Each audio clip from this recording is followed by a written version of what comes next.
Baik, bismillahirrahmanirrahim. Assalamualaikum warahmatullahi wabarakatuh. Alhamdulillahi rabbil alamin. Wassalatu wassalamu ala nabiyyina Muhammadin wa ala alihi wa ashabihi wa man tabi'ahum bi ihsanin ila yaumiddin. Amma ba'd. Kembali kita tidak henti bersyukur kepada Allah Jalla wa ala berkat taufik dan pertolongan Allah Subhanahu wa taala. Di pagi hari yang sejuk ini, kita masih bisa dibangunkan oleh Allah melaksanakan di antara ketaatan, yakni sholat subuh secara berjamaah. Kemudian saat ini insyaallah ta'ala kita akan kembali menimba ilmu dari guru kita Ustadz Amin Nurbait hafizahullah ta'ala. Kali ini dengan tema mengenal akad. Salawat serta salam semoga senantiasa tercurah kepada Nabi kita yang mulia, Nabi akhir zaman, Nabi Muhammad SAW, para keluarga beliau, dan para pengikut setia beliau hingga nanti yaumul qiyamah. Bapak Ibu rahimakumullah, yang semoga senantiasa dirahmati oleh Allah Tabaraka wa Ta'ala. Langsung saja kepada Ustadzuna Ustadz Amin Nurbait hafizallahu ta'ala untuk menyampaikan materinya. Barakallahu fikum.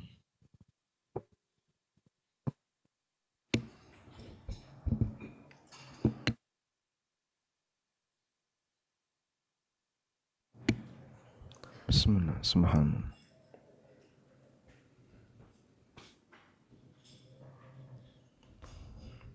Assalamualaikum warahmatullahi wabarakatuh. Alhamdulillah, alhamdulillahilladzi ahyana ba'dama amatana wa ilaihin nusyur. Wa ashhadu an la ilaha illallah wahdahu la syarikalah. Wa ashhadu anna Muhammadan abduhu wa rasuluh sallallahu alaihi wa ala alihi wa sahbihi wa man tabi'al huda ila yaumil qiyamah. Waktu subuh insyaallah lebih barakah untuk belajar ya. Maka di antara kelebihan bagi mereka yang berjuang di waktu subuh untuk melek, sadar, dan mau belajar, mudah-mudahan nanti yang didapatkan lebih banyak. Karena Nabi SAW mendoakan untuk kebaikan umatnya, Allahumma barik li ummati fi bukuriha. Ya Allah, berkailah umatku di waktu paginya. Cuman biasanya kalau sudah masuk waktu subuh, yang lebih banyak hadir itu ibu atau bapak? Bapak ya. Karena bapak bangun lebih awal daripada ibu-ibunya. Kali ini kita akan membaca tentang mengenal akad. Dan insya Allah semoga bisa menyelesaikan sampai rukun dan syarat jual beli hingga halaman 57. Karena itu nanti saya akan coba sampaikan secara ringkas. Semoga bisa menyapu kurang lebih 40 atau 60-an halaman. Jamaah dimuliakan Allah Subhanahu wa taala, kalau kita melihat tentang akad, akad secara makna bahasa artinya adalah ikatan. Allah Subhanahu wa taala berfirman, "Wa min syarrin naffatsati fil uqad." Allah sebut alat yang digunakan oleh tukang sihir untuk menyihir disebut dengan al-uqad. Al-uqad itu artinya buntelan. Buntelan itu apa sih Pak? Simpul-simpul sihir. Karena dia diikat. Sehingga cara mereka dalam menyihir dengan menggunakan simpul-simpul tadi disebut oleh Allah dengan sebutan al-uqad. Wa min syarrin naffatsati fil uqad, dan dari keburukan tukang sihir yang dia meniupkan dalam buntelan-buntelan atau dalam simpul-simpul alat untuk sihir.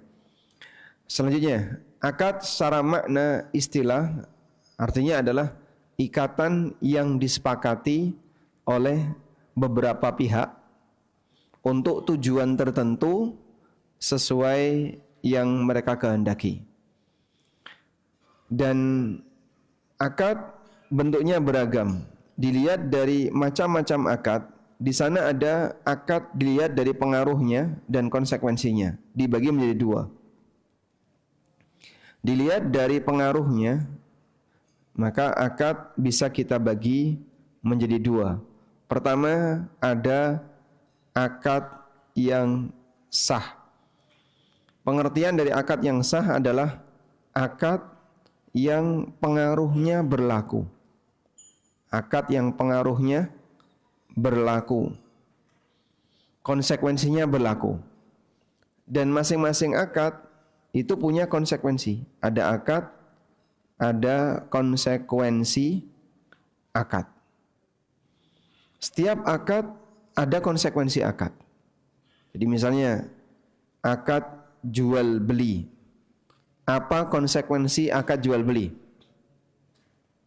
Perpindahan hak milik. Pindah hak milik. Ada akad sewa. Apa konsekuensi akad sewa? Pindah hak guna. Ada akad yang lain, akad istisna misalnya, dan beberapa akad yang lainnya. Nah, masing-masing punya konsekuensi. Karena itu setiap akad membawa konsekuensi akad. Sudah? Kebalikannya adalah akad tidak sah. Akad tidak sah. Berarti akad yang tidak sah adalah akad yang konsekuensinya tidak berlaku. Contohnya, ya akad jual beli yang batal berarti tidak terjadi perpindahan hak milik. Ketika ada terjadi jual beli tapi ternyata batal, maka tidak terjadi perpindahan hak milik. Contoh. Di antara jual beli yang difatwakan oleh para ulama sebagai jual beli yang batal adalah jual beli saat azan Jumat. Jual beli saat azan Jumat. Ketika azan Jumatan sudah dikumandangkan, Allah melarang, ya ayyuhalladzina amanu idza nudiya lis-salati min yaumil jum'ah fas'au ila dzikrillah wa dzarul bai'. Kalau sudah dikumandangkan azan Jumat, bersegeralah menuju zikrullah dan tinggalin jual beli. Ada perintah untuk meninggalkan jual beli ketika Jumatan sudah dimulai. Ada orang misalnya berangkat ke masjid, sebelum sampai masjid dia mampir di koperasi Ijo Kuning, lalu beli parfum, karena sunnahnya sebelum Jumatan pakai parfum. Padahal khatib sudah naik mimbar, tapi orang ini nekat beli parfum. Pertanyaannya, parfum ini boleh dipakai atau tidak? Parfum ini boleh dipakai atau tidak? Boleh. Kenapa? Kenapa boleh dipakai? Karena transaksinya kembali kepada tadi. Jual belinya sah atau tidak? Sah atau tidak? Sah. Tidak sah. Kalau tidak sah berarti boleh dipakai enggak? Tidak boleh. Konsekuensinya ketika itu tidak sah, berarti parfum ini belum pindah hak milik. Ketika parfum ini belum pindah hak milik, maka uang yang diterima oleh penjual, barang yang diterima oleh pembeli belum jadi miliknya, belum sah. Sehingga harus dikembalikan dulu, lalu dilakukan akad ulang. Dipahami ya? Kenapa perlu dilakukan akad ulang? Sebab akad yang pertama tadi belum sah. Dengan penjelasan bahwa akad itu dilarang oleh Allah Subhanahu wa taala sebab Allah berfirman, "Wa dzaru al-bai'", dan tinggalkanlah jual beli.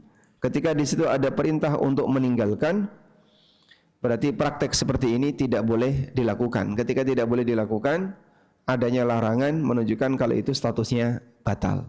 Ini pendapat sebagian ulama. Dan ada juga yang berpendapat akadnya sah tapi berdosa. Jadi jual beli saat adzan Jumatan di sini ada dua pendapat. Pendapat yang pertama, akad batal. Di buku kita sebutkan ya kasus itu. Pendapat yang kedua, akad sah tapi berdosa. Akad sah tapi berdosa.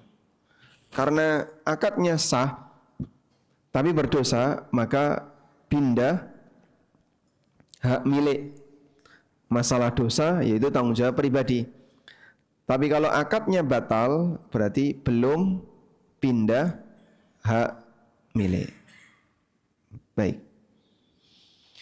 Demikianlah konsekuensi ketika seseorang melakukan transaksi saat adzan Jumatan sudah dikumandangkan. Berikutnya, ada pembagian akad dilihat dari bentuk dan tujuannya. Di buku saya sebutkan ada banyak sekali ya.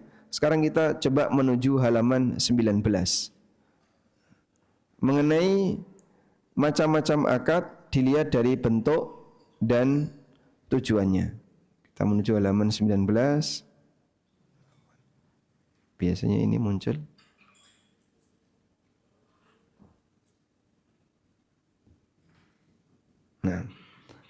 Nah, di halaman 19 kita sebutkan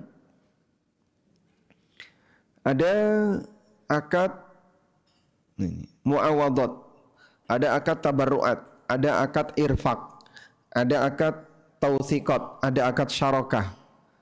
5 bentuk akad yang ada di buku. Dan 5 ini adalah pembagian utama karena nanti isinya, rinciannya itu adalah unsur-unsurnya. Seperti contoh, akad muawadhat atau akad komersil. Itulah akad yang dilakukan untuk tujuan mendapatkan keuntungan. Seperti akad jual beli, akad sewa menyewa, istisna, akad salam dan seterusnya. Lalu di sana ada akad sosial, akad tabarruk, yaitu akad yang tujuannya dalam rangka membantu sesama atau dalam rangka beramal. Seperti akad hibah, sedekah, wasiat, untuk berbuat, untuk beramal, wakaf dan seterusnya. Baik, catatan ya di sini, wasiat ini yang lebih tepat bukan akad, tapi pesan untuk melakukan amal pasca kematian. Kemudian ada akad namanya akad irfaq, yaitu membantu orang lain. Contohnya akad utang piutang, akad pinjam meminjam, di antaranya adalah akad wadiah, titip untuk menjaga barang. Kemudian ada akad tausiqat, akad yang fungsinya untuk jaminan kepercayaan. Contohnya akad gadai. Kemudian ada akad syarakah, yaitu akad kerjasama. Contohnya akad mudharabah dan musyarakah. Sudah? Anda tidak perlu menghafal, tapi seperti ini model-model akad yang dipelajari dalam fikih muamalah. Mungkin nggak Pak, ini berkembang? Sangat mungkin. Karena yang namanya akad, terus akan ada sesuatu yang baru. Tapi yang baru itu pun sifatnya hanya ramuan ya. Ada orang yang misalnya menggabungkan antara akad 1 dengan akad 2, menggabungkan antara akad 3 dengan akad 4 dan demikian seterusnya. Tapi secara umum tidak keluar dari 5 jenis akad ini. Bisa disebutkan ulang? Muawadhat, tabarruat, akad irfaq, tausiqat, syarakah. 5 akad utama yang ada di sekitar masyarakat kita. Sudah? Pertanyaannya sekarang, dari sekian akad tadi, akad apa yang memindahkan kepemilikan? Coba kita tulis ya. 5 jenis akad. 1, komersil. Apa tadi namanya? Muawadhat. Yang kedua, sosial. Apa tadi namanya? Tabarruat. Yang ketiga, Yang ketiga, akad irfaq, akad yang tujuannya untuk membantu. Yang keempat, tausiqat. Yang kelima, syarakah. Baik. Dari 5 jenis akad ini, mana yang memindahkan kepemilikan? Yang mana, Pak?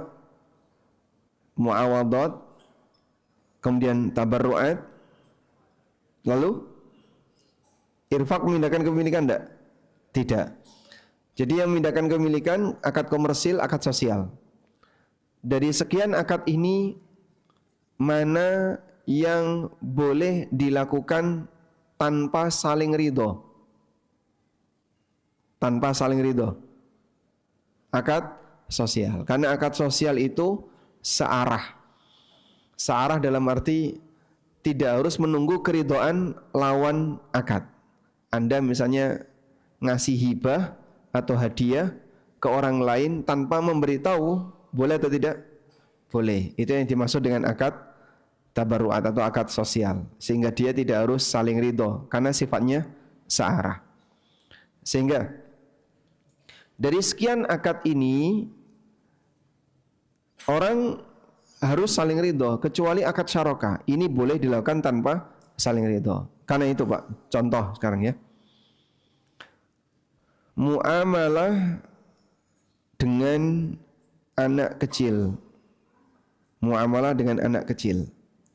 Muamalah dengan anak kecil itu dirinci oleh para ulama. Yang pertama, yang murni menguntungkan anak. Yang murni menguntungkan anak. Ini hukumnya boleh. Contoh adalah memberi hibah. Memberi hibah ke anak. Karena penerima hibah itu tidak disyaratkan harus ridho. Maka walaupun masih bayi, boleh untuk menerima hibah, walaupun masih bayi. Sehingga misalnya Anda berkunjung saat lebaran membawa bayi. Ketika pulang, bayinya dipegangi uang 100.000. Nah, karena bayi kan tidak ngerti, Pak. Begitu dipegangi langsung dia genggam erat dan kuat. Nah, pertanyaannya, 100.000 yang dikasihkan ke bayi, ini milik bayi atau milik ibunya bayi? Hah? Milik siapa? Milik, biasanya tetap jadi milik bayi atau dirampas ibunya? Dirampas ibunya. Masya Allah. Baik. Gimana? Investasi bodong. Sehingga anak itu diminta untuk dikasihkan ke ibunya. Baik. Seperti ini boleh atau tidak, Pak? Sah atau tidak? Kan anak tidak bisa menyatakan ridho atau tidak. Jawabannya sah. Kenapa sah? Karena saling ridho untuk bagian ini tidak disyaratkan. Sebab akad yang sifatnya sosial itu murni searah. Yang kedua, muamalah dengan anak kecil yang belum tentu menguntungkan. Belum tentu menguntungkan. Belum tentu menguntungkan itu artinya bisa untung, bisa rugi. Maka yang seperti ini dilarang, kecuali jika nilainya kecil atau dengan pengawasan wali. Dilarang kecuali nilai kecil atau dengan pengawasan wali. Misalnya anak Anda umur 4 tahun, sudah ngerti jajan, lalu dia minta jajan, dipegangi duit 2.000, berangkat ke warung. Dia berangkat sendiri, jajan sendiri, tiba-tiba pulang bawa jajan.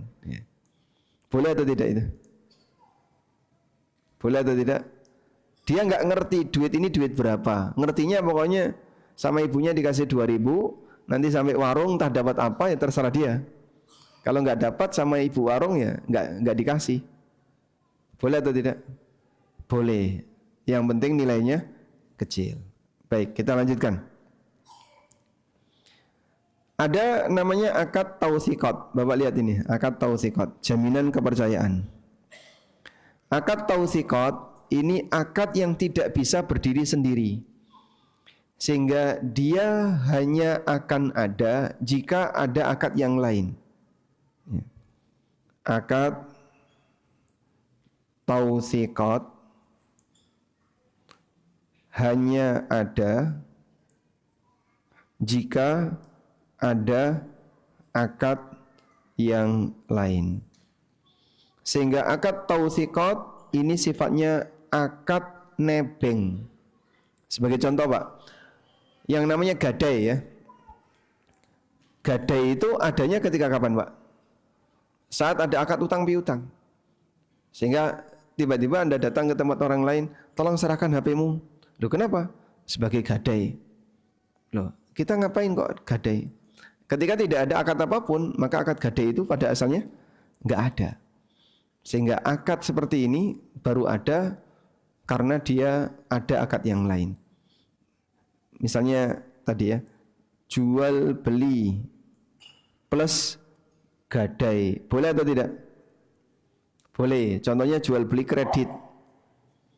Selama belum lunas, maka seseorang menggadaikan barangnya seperti ini boleh. Karena itu akad gadai di sini adalah akad tambahan.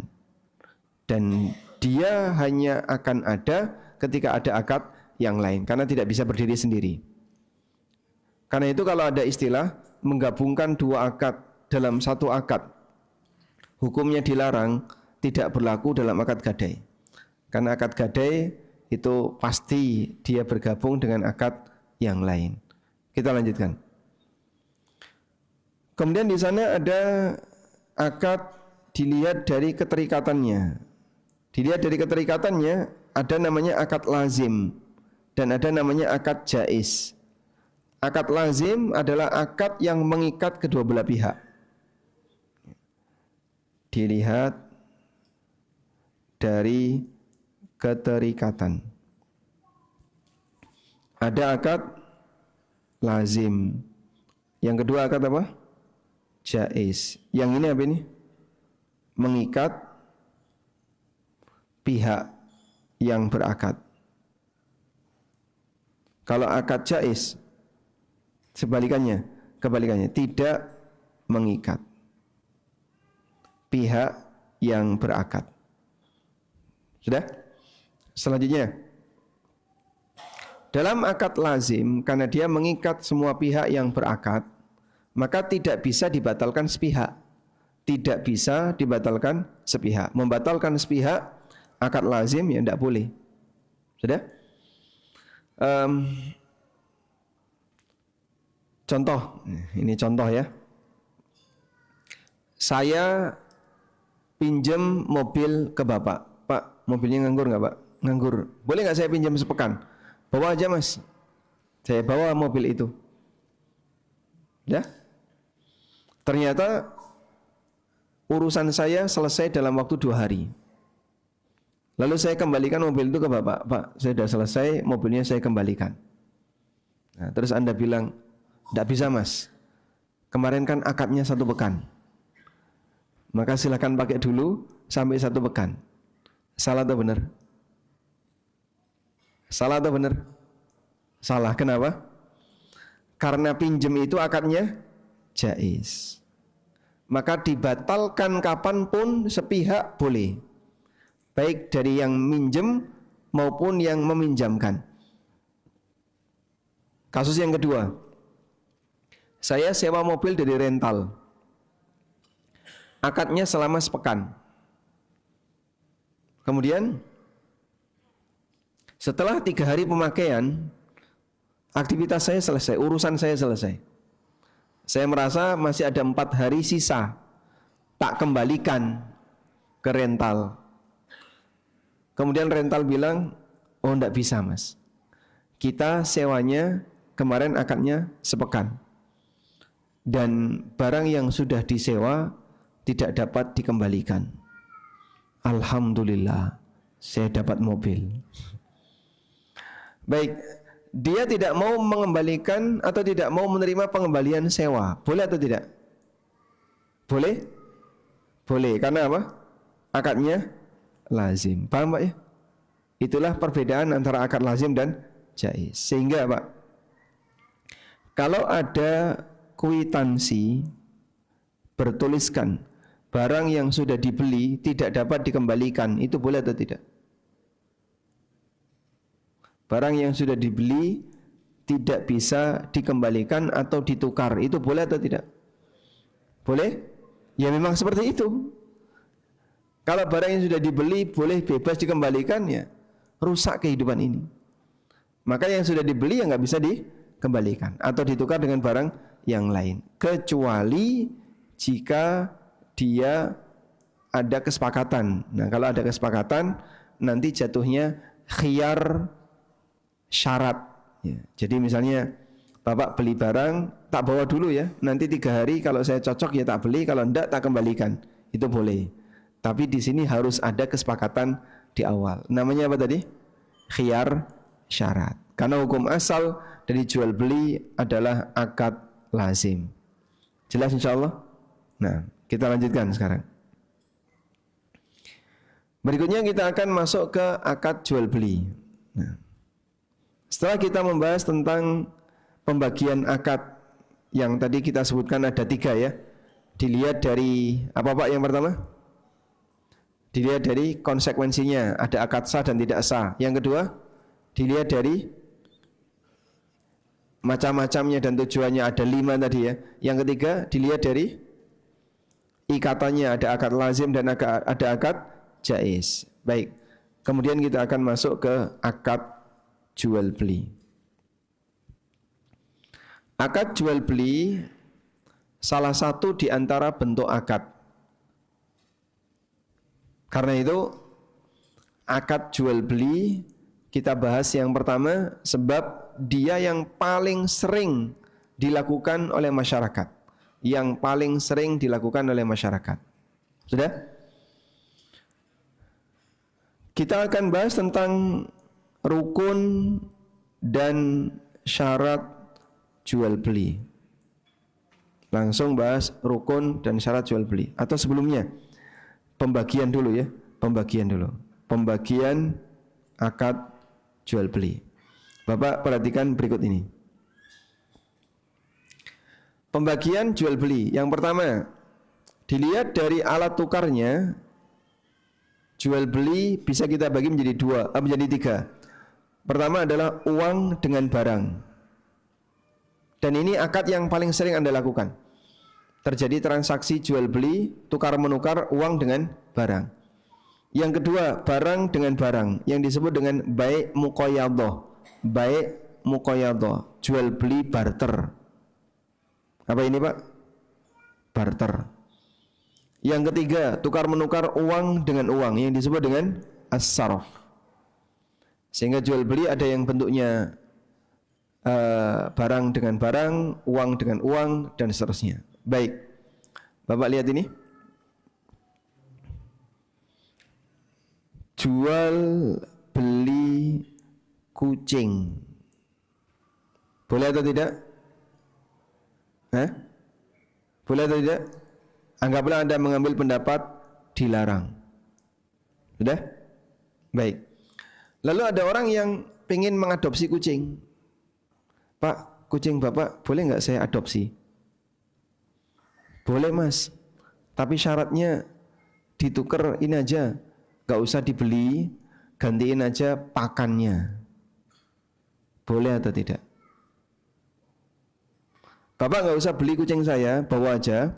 Tapi gantiin saja pakannya. Pakannya gimana Pak? Ya kamu ngasih pakan sekilo lah. Boleh atau tidak? Boleh atau tidak? Boleh atau tidak? Tidak boleh. Itu kan sama dengan barter ya, jual beli juga kan. Sehingga ketika Anda menukar kucing dengan pakan kucing, di sini jual beli atau bukan? Jual beli atau bukan? Jual beli, tapi dibayar pakai pakan. Maka jangan mempersempit pengertian jual beli hanya dengan uang saja. Kalau uang dengan kucing ini tidak boleh. Kalau pakan dengan kucing ini boleh. Ini salah. Ini tidak boleh. Sebagaimana ini juga tidak boleh. Karena sama-sama jual beli. Baik. Jual beli di masjid. Boleh atau tidak? Tidak boleh. Nah, tidak boleh ya. Baik. Para takmir sedang ngitung uang infak. Lalu total recehan dapat 100.000. Kemudian Anda datang, Pak, saya butuh receh, boleh nggak saya tukar? Akhirnya ditukar dengan uang 100.000. Begini. Jadi receh ditukar dengan uang 100.000. Boleh atau tidak? Hah? Boleh atau tidak? Boleh? Enggak boleh. Kenapa enggak boleh? Kenapa enggak boleh?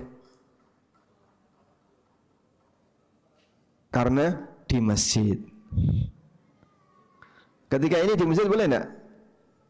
Recehan 100.000 ditukar dengan uang Rp 100.000 di masjid.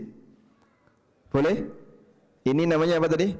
Sarf, termasuk jual beli. Sehingga kalau ini dilakukan di masjid, berarti dia melakukan jual beli di masjid. Bisa dipahami? Baik, pertanyaannya sekarang. Recehan 95.000 lalu ditukar dengan uang 100.000. Apa hukumnya? Yang 5.000 sedekah sekalian. Berapa Pak? 95. Ah, udahlah, tak genepin aja Pak. Tak genepin jadi 100.000. Yang 5.000 saya infak untuk masjid. Boleh atau tidak? Boleh atau tidak? Hah? Tidak boleh. Kenapa tidak boleh? Hah? Karena ada selisih. Ketika ada selisih hukumnya apa? Riba. Berarti ini apa? Riba. Tidak boleh. Sehingga orang mau sedekah boleh tidak? Boleh. Kalau kayak gini dipisah. Cara misahnya gimana? Disobek. 100.000-nya sobek. Cara misahnya gimana? Apa? Akadnya? Nah, akadnya sedekah bukan sarf. Kalau bapak akadnya sedekah, kalau bapak akadnya sedekah, nggak berlaku skema seperti ini. Sehingga kalau seperti ini, ya udah tak tuker 95 dengan 100.000. Ini tidak boleh. Tapi yang boleh adalah sedekah 5.000. Tapi yang dikasih 100.000 kembali 95.000. Boleh nggak kayak gini? Saya ngasih 100.000, Pak, saya sedekahnya cuma 5.000, tolong kembalikan 95.000. Boleh? Boleh, Masya Allah. Jadi kalau ketemu kotak infak, dibongkar dulu, naruh 100.000, ngitung sendiri. Baik. Kalau niatnya sedekah, boleh. Kalau niatnya sarf, tidak boleh. Jadi ini tergantung niat. Tergantung niat. Disinilah berlaku kaidah al-qusud fil uqud mu'tabar. Niat dalam akad itu diperhitungkan. Sehingga aktivitasnya, hasil akhirnya sama. Tapi bagi yang punya niat tukar uang tidak boleh. Tapi bagi yang punya niat sedekah boleh. Bisa dipahami?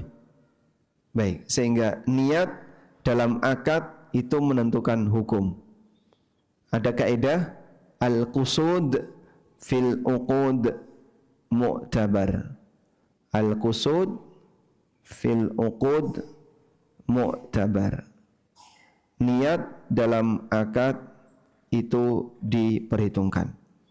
Karena itulah bagi mereka yang punya niat untuk sedekah, maka nanti nilainya sedekah. Tapi bagi mereka yang punya niat untuk sarf, akad tukar menukar uang, ya tidak boleh dilakukan di masjid. Baik, dipahami insyaallah. Nah, sekarang kita lanjutkan. Pembagian akad dilihat dari ketersediaan barang atau uang. Di sana ada akad yang sama-sama tunai, uangnya tunai, barang tunai. Bapak beli air mineral misalnya, langsung bayar di tempat, terus dapat barang. Ini boleh. Yang kedua, uang tunai, barang tertunda, disebut dengan jual beli salam. Uangnya bayar dulu, bayarnya nanti, barangnya nanti, namanya jual beli salam. Seperti just tip itu bisa salam ya. Saya titip parfum ya. Ada orang mau umroh, lalu ibu-ibu titip cadar karas. Masya Allah. Berapa biasanya cadar karas? 200.000. 150. Dibayar tunai 150.000.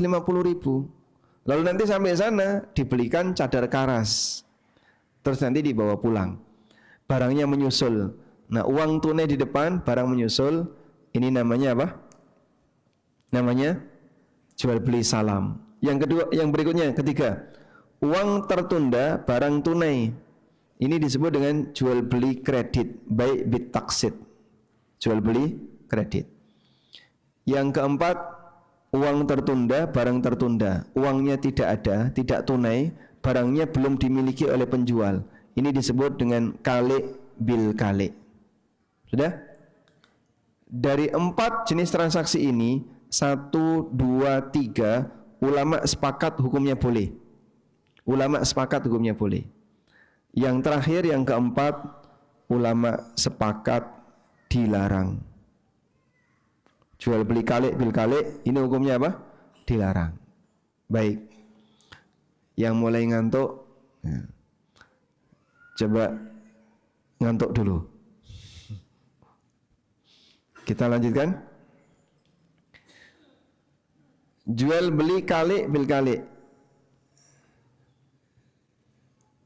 Jual beli kalik bil kalik.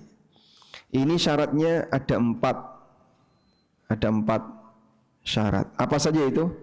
1. Penjual belum punya barang. Yang kedua, penjual bukan produsen. Yang ketiga, sudah dilakukan akad. Sudah dilakukan akad, sehingga sifatnya mengikat. Deal sudah akad mengikat. Yang keempat, pembeli belum bayar tunai. Ketika terjadi seperti ini, maka transaksinya disebut dengan jual beli kalik bil kalik. Sudah? Penjual belum punya barang, penjual bukan produsen, sudah dilakukan akad sehingga sifatnya mengikat, dan pembeli belum punya barang. Baik. Sekarang pertanyaannya, apa hukum PO? Apa hukum PO? Boleh enggak PO, Pak? Boleh. Syaratnya? Syaratnya produsen. Sehingga PO kalau ke produsen hukumnya boleh. Kalau ke selain produsen, maka bayar tunai. Dua ini pilihannya. Sehingga kalau orang PO ke selain produsen itu berarti trader ya, maka harus bayar tunai. Kalau ke produsen boleh, tapi kalau ke trader harus bayar tunai di depan. Jelas insyaallah? Baik, kita lanjutkan.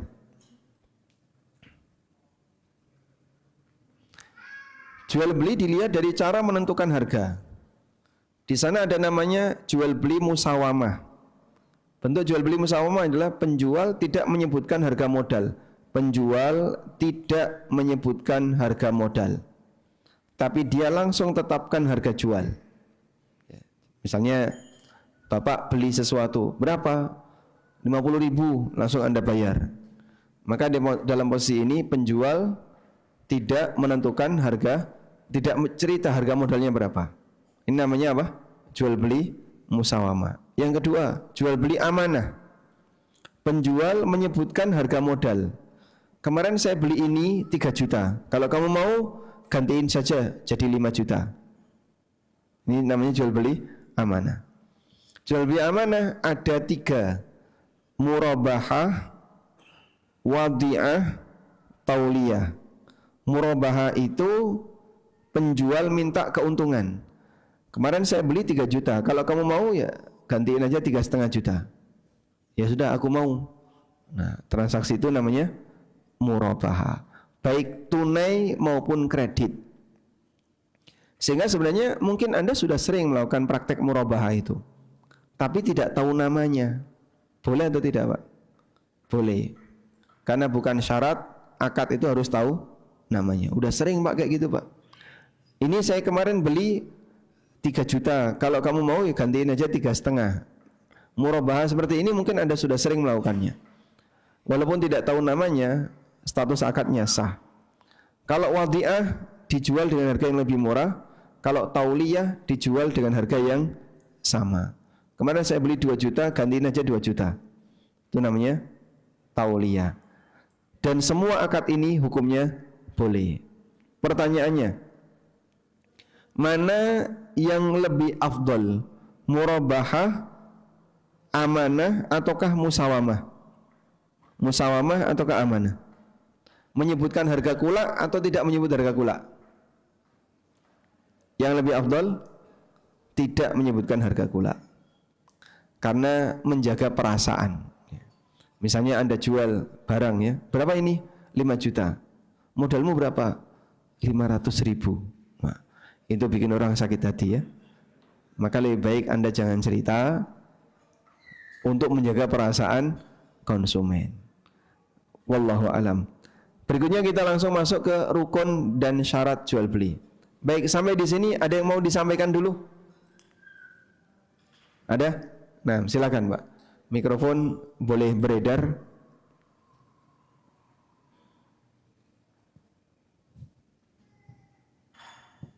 Yang bertanya tadi? Fokus untuk bagian yang tadi kita bahas ya. Assalamualaikum Ustaz. Saya Habib dari Surabaya, izin bertanya terkait jual beli kali bil kali tadi, bagaimana kalau hukum terkait jual beli untuk haji Ustaz? Jual beli untuk mendapat porsi haji untuk keberangkatan haji. Jual beli untuk porsi haji. Baik. Itu kan, apakah termasuk kali bil kali? Iya, itu Ustaz. Kasih. Jazakallahu khairan Ustaz. Nah, Masya Allah. Apa hukumnya beli porsi haji? Beli porsi haji. Baik. Haji itu ada berapa Pak? Ada 3 ya. Apa saja? Reguler plus furoda. Ada 3 ya. Baik. Dari 3 jenis haji ini, menurut Bapak yang lebih pasti yang mana? Yang mana Pak? Reguler. Reguler waktunya kapan? Tidak tahu. Plus juga tidak tahu. Mungkin lebih pendek, tapi tidak tahu. Kalau furoda? nggak jelas dapat visa atau tidak. Sehingga wallahu ta'ala alam, haji di tempat kita semuanya ada unsur ketidakjelasan. Maka kalau bicara masalah model haji di tempat kita, ada reguler sama plus. Ini keduanya dijamin negara, pasti dapat visa, tapi ada tapinya, tidak jelas waktunya. Kapan mau berangkat? Tidak tahu. Di samping itu harga juga tidak jelas. Harga tidak jelas. Sehingga pertambahan pelunasan haji antara tahun ini dengan tahun-tahun sebelumnya beda. Maka dinilai harga juga tidak jelas. Sementara untuk yang furoda atau yang mujamalah, furoda atau mujamalah, ini tidak dijamin. Tidak dijamin. Sehingga apakah nanti bisa dapat visa atau tidak tahu. Tapi waktunya pasti. Harga fix. Sehingga tidak berubah. Nah, di posisi inilah haji furoda lebih jelas dari sisi waktu. Karena kalaupun batal uang dikembalikan. Enggak jadi tahun ini ya sudah uang dikembalikan. Kalau plus sama reguler enggak jadi tahun ini ya Anda batalin ya sudah, nanti mundur lagi kalau mau daftar ulang. Jadi ada sisi sama-sama ketidakpastian. Masalahnya di tempat kita orang bisa haji hanya melalui jalur seperti ini. Anda mau haji pakai jalur apa selain yang kayak gini? Tidak nemu. Maka karena jalurnya cuma adanya ini ya, pilihannya hanya itu. Disinilah berlaku kaidah bahwasanya dalam situasi ketika tidak ada pilihan yang lain selain yang bermasalah, maka keberadaan yang bermasalah tadi menjadi ya ditoleransi sebab tidak ada sisi yang lain. Ini yang kemudian jadi titik perbedaan antara sebagian ustadz dengan asatidzah yang lain. Maka ada yang mengatakan haji tidak wajib karena semuanya goror. Itu karena beliau berpandangan tidak ada yang pasti dari kegiatan haji di negara kita. Dan ada yang mengatakan ya kita tidak punya pilihan yang lain selain itu. Maka ketika tidak punya pilihan yang lain selain itu, adanya hanya itu, sehingga yang tidak diperkenankan tadi menjadi ditoleransi. Ada kaidah yang mengatakan ya, sesuatu yang sempit itu diperluas dan sesuatu yang luas dipersempit. Kalau terlalu sempit dalam arti ini tidak boleh, maka dikasihkan kelonggaran. Dikasih kelonggaran. Sehingga ketika di situ terlalu sempit, maka diberi kelonggaran. Sudah? Karena itu wallahu ta'ala alam, kalau bicara haji dengan akad tanpa masalah, di tempat kita tidak ada, Pak. Pilihannya berarti Anda haji dengan akad yang mengandung masalah, dan itu tidak mungkin bisa dihindari, atau kita tidak berhaji sama sekali. Ya, kalau tidak berhaji sama sekali kan berarti status kita sebagai orang yang mampu secara finansial gimana, Pak? Apakah kemudian jadi gugur gara-gara keberadaan akad haji bermasalah semuanya? Karena itu di sini akad bermasalah berhadapan dengan rukun Islam kelima. Pelaksanaan rukun Islam kelima lebih tinggi dibandingkan keberadaan akad bermasalah. Maka kemaslahatan ini lebih besar. Ini maslahat. Yang di sini ada sisi madorot. Tapi kemaslahatan ini lebih besar daripada sisi madorot. Karena itu terkadang ada sisi bermasalah diizinkan sebab jalannya cuma itu. Contoh sogok dalam rangka mengambil hak. Untuk mendapatkan hak, kita main sogok. Karena kalau nggak nyogok, hak kita tidak akan diberikan, ditoleransi oleh para ulama. Sebab di bagian ini, bagian yang tidak mungkin bisa dilakukan kecuali dengan masalah ditoleransi. Baik, dipahami insya Allah Pak. Karena itulah secara pribadi saya mengatakan ya haji tetap harus dilakukan. Karena kemaslahatan melaksanakan haji lebih tinggi dibandingkan menabrak masalah dalam akad. Karena pilihannya semuanya bermasalah seperti yang tadi kita sebutkan. Wallahu a'lam. Baik, sekarang kita lanjutkan ya. Berikutnya kita akan membahas rukun dan syarat jual beli.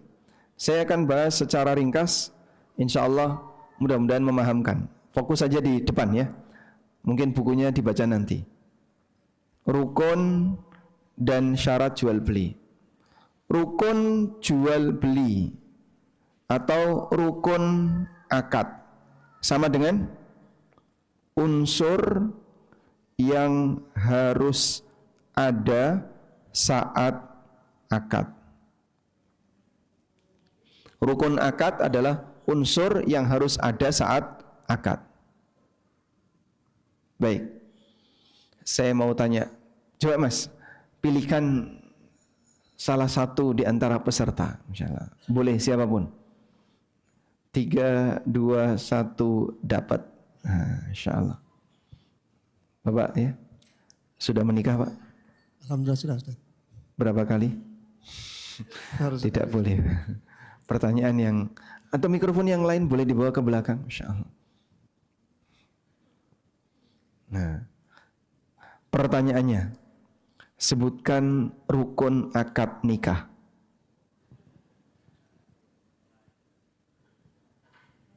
Yang pertama ada mempelai, Ada mempelai. ada apa? Mempelai ini laki atau perempuan? Laki-laki dan perempuan. Laki dan perempuan. Kemudian ada mas kawin. Ada mas kawin. Mas kawin. Kalau mas kawinnya nggak ada, batal. Batal. Batal. Batal. Terus ada saksi. Ada saksi. Ada wali. Ada wali. Sudah. Ijab kabul. Ijab kabul. Masya Allah. Baik. Ada yang perlu dikoreksi? Baik, silakan belakangnya yang sudah megang mikrofon. Dari jawaban beliau tadi, yang salah bagian mana?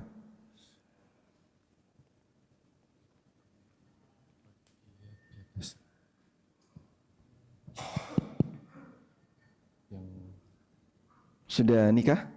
Sudah. Dari jawaban beliau tadi, bagian mana yang salah? Atau sudah benar? Gimana? Sudah kata beliau. Sudah benar. Sudah benar daripada ditanya salahnya ya. Insyaallah.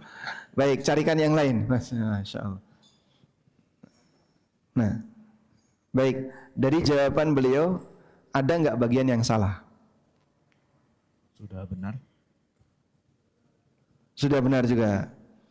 Apakah mahar itu harus ada dalam akad?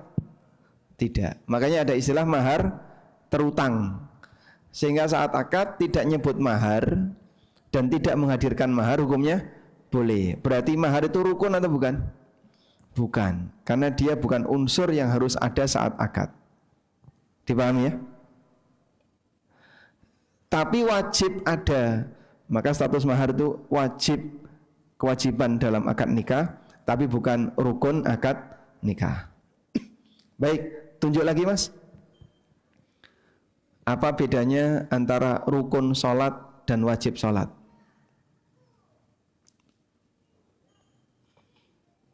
Apa bedanya rukun sholat dan wajib sholat? Rukun yang harus dilaksanakan sebelum sholat. Kalau rukun harus dilaksanakan sebelum sholat. Kalau wajib?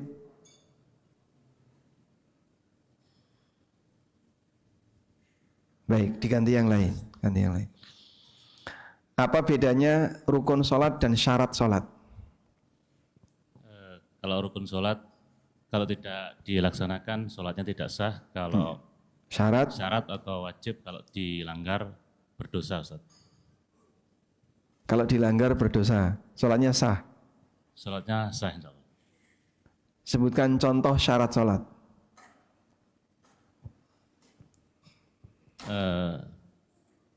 Berwudu, niat. Berwudu. Kalau tidak berwudu, batal atau berdosa? Batal sah. Batal. Baik, berarti nggak sesuai dengan definisi tadi ya. Baik, ada yang lain yang boleh mungkin kasih jawaban? Apa bedanya syarat dan rukun? Rukun sholat itu wajib tidak boleh ditinggalkan Ustaz. Rukun sholat itu wajib tidak boleh ditinggalkan. Iya. Kalau syarat? Kalau syarat bisa diganti. Syarat boleh diganti. Atau Boleh ditinggalkan berarti? bisa diperbaikin gitu Ustaz. Bisa diperbaiki. Kalau rukun nggak bisa diganti. Baik. Syarat sesuatu yang harus dikerjakan sebelum ibadah. Kalau rukun sesuatu yang harus dikerjakan ketika ibadah. Baik, sekarang langsung masuk ke rukun jual beli. Waktunya mepet ya. Rukun jual beli. Ada tiga. Ada tiga. Satu, subjek. Dua, objek. Tiga, sigot. Hafal ya. Subjek, objek, sigot. Sudah? Subjek itu pelaku akad, terdiri dari penjual dan pembeli. Kalau objek, objek akad berarti barang atau jasa dan alat tukar uang. Kalau sigot, sigot artinya pernyataan lisan atau tulisan atau isyarat yang menunjukkan kedua belah pihak saling ridho dalam melakukan akad. Yang menunjukkan kedua belah pihak saling ridho dalam melakukan akad. Itulah sigot. Udah? Selanjutnya kita beralih ke syarat jual beli. Syarat jual beli. Syarat jual beli adalah ketentuan terkait rukun agar transaksinya menjadi sah. Syarat jual beli adalah apa tadi? Ketentuan terkait rukun agar transaksinya menjadi sah. Nah, syarat jual beli itu ada 7. Ketentuan terkait rukun, berarti sekarang saya turunkan dari rukun. Pertama adalah rukun subjek. Rukun subjek. Terkait rukun subjek, syarat jual beli ada 2. Ada 2. Yang pertama, harus pemilik atau wakilnya. Karena kita tidak diperbolehkan untuk menjual barang yang tidak kita miliki. Kita juga tidak diperbolehkan untuk membeli dengan uang yang bukan milik kita. Maka subjek harus pemilik atau wakilnya. Yang kedua, subjek harus jaiz tasarruf. Jaiz tasarruf itu apa? Orang yang punya kelayakan bertransaksi. Namanya apa? Jaiz tasarruf. Dah? Syarat untuk bisa disebut jaiz tasarruf yang punya kelayakan untuk bertransaksi itu ada 3. Satu, berakal. 2, baligh. 3, rasyid. Inilah 3 syarat seseorang boleh bertransaksi. Berakal, baligh, dan rasyid. Berakal kita paham Pak, baligh kita juga ngerti. Apa itu rasyid? Rasyid artinya kedewasaan dalam menggunakan harta. Itulah rasyid. Baik. Karena itu bisa jadi ada anak yang sudah balik tapi belum rasyid. Contohnya, wanita baliknya bisa usia berapa? 10 tahun sudah balik. 10 tahun itu kelas berapa, Pak? 5. Kelas 5 atau kelas 6 SD. Ada anak perempuan kelas 5 SD jual beli tanah. Boleh nggak, Pak? Kenapa nggak boleh? Karena dia belum rasyid. Sehingga ketika orang belum rasyid, dia tidak diperbolehkan untuk melakukan transaksi. Sebab rasyid ini syarat untuk kehalalan transaksi. Kecuali jika nilainya kecil, seperti anak-anak SD. Ada penjual jajanan di SD, itu kan konsumennya belum balik semua itu. Kecuali sebagian kecil saja. Boleh nggak dilayani? Boleh, selama nilainya kecil. Sudah? Baik, ini syarat terkait subjek. Berikutnya kita beralih ke syarat terkait objek. Syarat terkait objek ada 4. Yang pertama, objek harus halal manfaat. Objek harus halal manfaat. Perhatikan ya, halal manfaat, bukan halal dimakan. Ya? Bapak coba lihat tabel berikut ini. Tabel halal.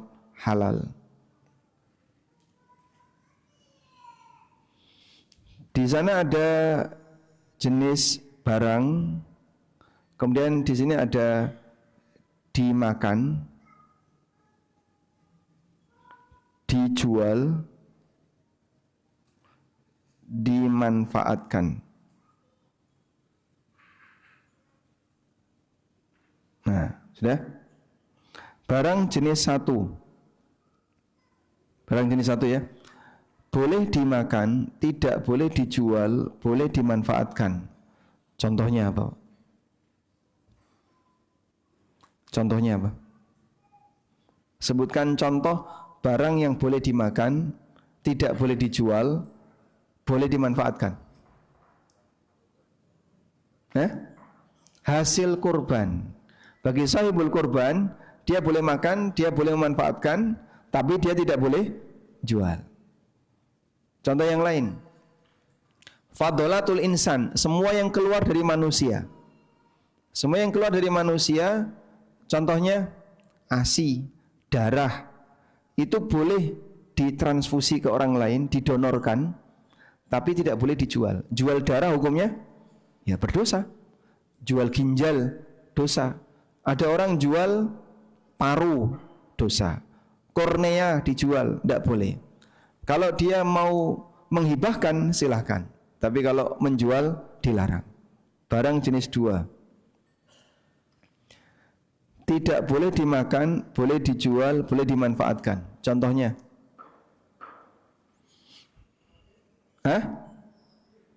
babi, mobil. Mobil. Oh, itu banyak sekali ya. Nanti kalau Bapak datang ke toko besi ya, ada paku, palu, semen. Baik. Contoh ya, tidak boleh dimakan, boleh dijual, boleh dimanfaatkan. Misalnya benda yang punya manfaat tapi tidak bisa dikonsumsi karena berbahaya. Contoh ya tadi bahan bakar, mobil dan seterusnya. Yang ketiga, tidak boleh dimakan, tidak boleh dijual, boleh dimanfaatkan.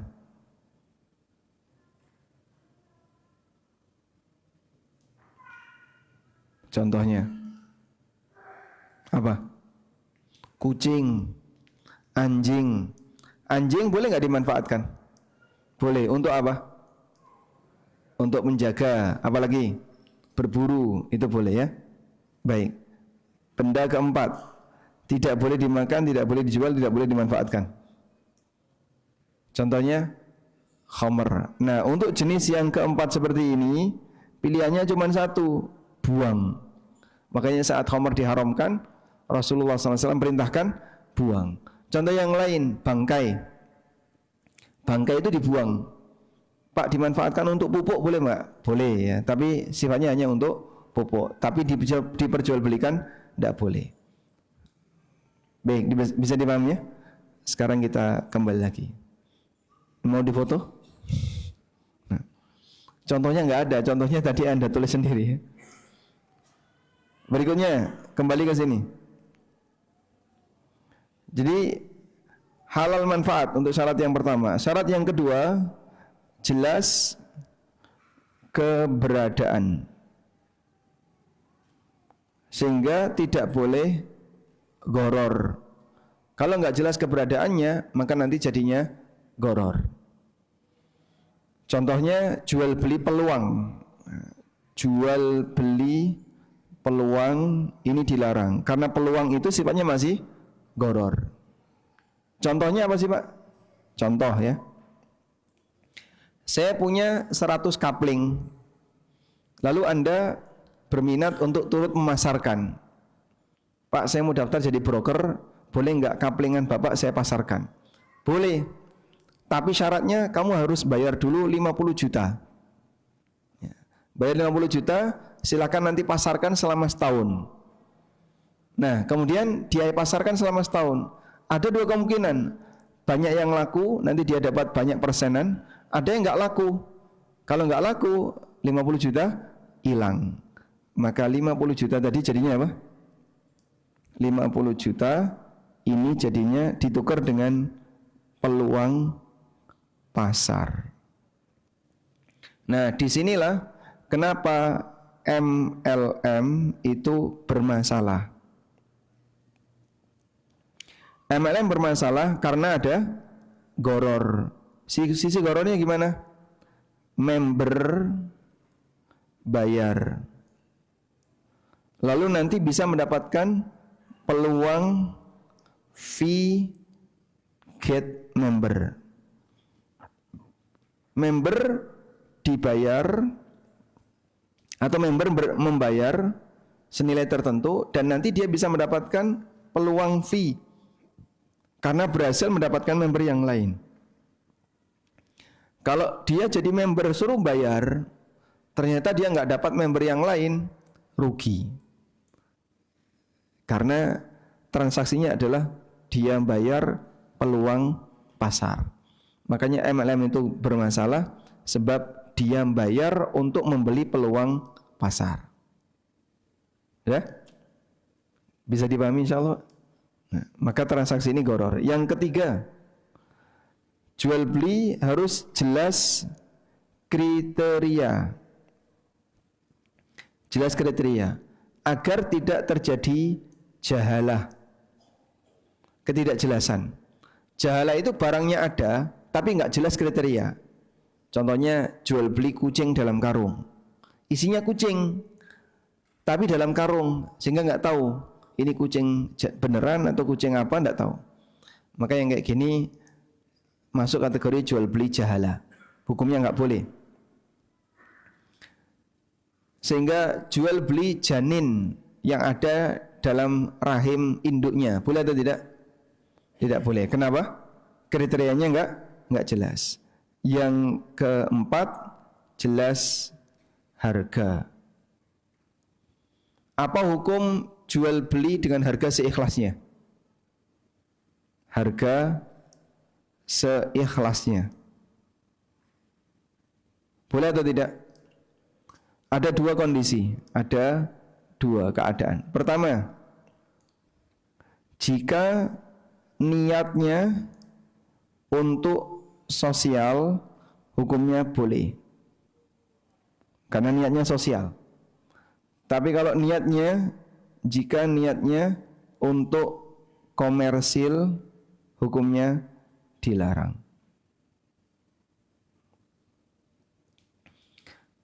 Jadi misalnya dia menetapkan tarif dua harga, seikhlasnya. Dibayar cuma 5.000, sakit hati.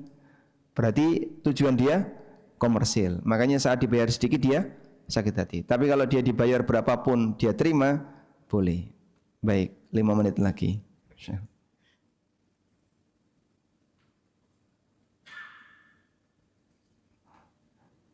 Selanjutnya satu lagi ya, Ini kan tadi baru 6 kan, tadi ada 7 ya.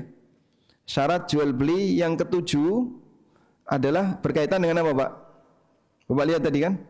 Subjek, objek, satu lagi apa?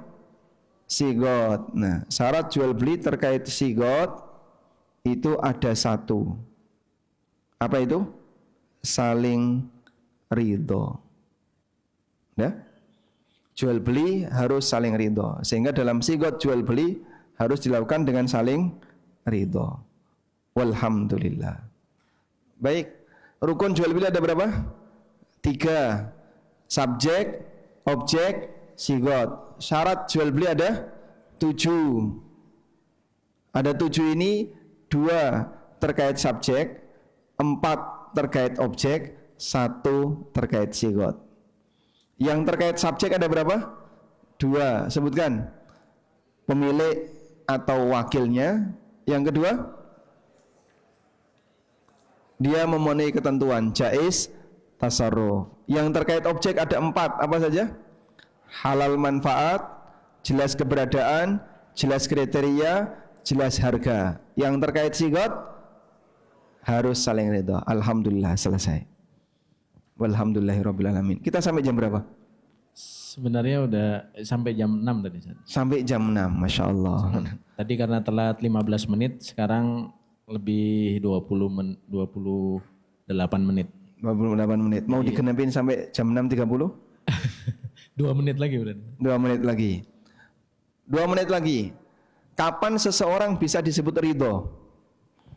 2 menit ya. Syarat ridho itu ada 2. Ada 2 syarat. Yang pertama apa? Yang pertama, tidak ada paksaan. Yang kedua, saling mengetahui. Sehingga kalau orangnya tidak paham, maka belum bisa disebut ridho. Transaksi di mana salah satu pihak nggak ngerti, harus diberitahu dulu. Bapak, nanti kalau transaksi ini berlangsung, nanti konsekuensinya kayak gini. Nah, setelah dia tahu, kemudian dia bersedia, barulah bisa disebut saling ridho. Makanya ridho maksimal, jual beli dengan ridho maksimal, itu di posisi ketika sama-sama puas, saling memuaskan. Penjual merasa bahagia karena dia dapat untung, pembeli juga merasa bahagia karena dia mendapatkan layanan yang memuaskan. Ketika seperti ini disebut oleh Nabi SAW dengan bai' al-mabrur. Bai' mabrur. Bai' mabrur, jual beli yang mabrur. Jual beli mabrur itu jual beli yang ridhonya maksimal. Dan inilah nilai harta yang berkah. Di antaranya kata Nabi SAW, wa kullu bai'in mabrur. Semua harta yang berkah adalah setiap jual beli yang mabrur. Wallahu a'lam. Wa sallallahu ala nabiyyina Muhammadin wa ala alihi wa sahbihi wasallam. Insyaallah. Jazakumullah khairan Ustaz. Alhamdulillah Bapak Ibu sekalian, banyak sekali hal-hal baru yang beliau sampaikan yang barangkali kita juga baru tahu, dan ini berkat taufik. Semoga Allah memberkahi ilmu, harta dan keluarga Ustadzuna Ustadz Amin Nurbait hafidhallahu taala. Amin amin ya rabbal alamin. Selanjutnya Bapak Ibu sekalian, kami informasikan, kami ingatkan kembali, setelah ini sarapan langsung di resto utama dekat lobi. Kalau bisa langsung ganti baju atau sarapan dulu ganti baju, monggo. Yang jelas tikum awal kita, titik kumpulnya nanti di 7.30 di lapangan Alpukat nggih. Jangan ketemu panitia atau ketemu petugas, nanti tanya lapangan Alpukat sebelah mana. Kita semua keluarga kumpul di situ dengan menggunakan kaos hijau seperti yang saya pakai ini yang sudah kami sediakan ya. Setelahnya nanti kita akan fun game bersama keluarga terlebih dahulu, baru kita acara terpisah dengan anak-anak dan ayah bunda. Demikian wallahu taala alam wa sallallahu ala nabiyina Muhammad walhamdulillahi rabbil alamin. Kita tutup dengan doa kafaratul majelis. Subhanakallahumma wa bihamdika asyhadu an la ilaha illa anta astaghfiruka wa atubu ilaik. Assalamualaikum warahmatullahi wabarakatuh.